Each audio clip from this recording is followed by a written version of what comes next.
The most important thing that myths teach us is to go beyond the limits of our possibility.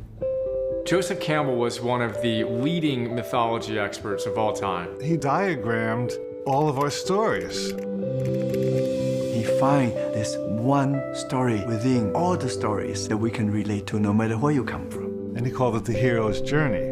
All the heroes, all the villains, they're all in there because they're all in here. This is where they come from. In other words, we're not separate from the characters we see in our movies and in our novels. They are us. It's one journey. If this path of the hero's journey is fairly simple, why then is it that everybody isn't living it? It's very difficult for a person with the media, with advertising. There's no creativity. You end up on that treadmill and you can't get off. We are each our own greatest inhibitors. The one thing that keeps people small is their fears, or as Campbell says, it's their dragons. It's a beast, it's a monster.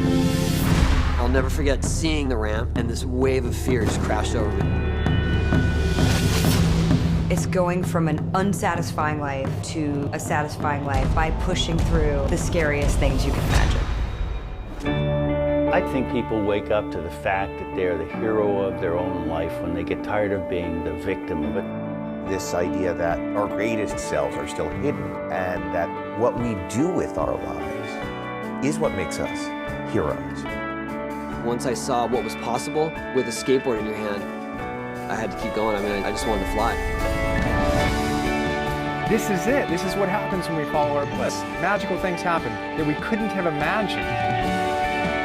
Do something that gives you that moment. But if you can do that, then you can achieve the impossible.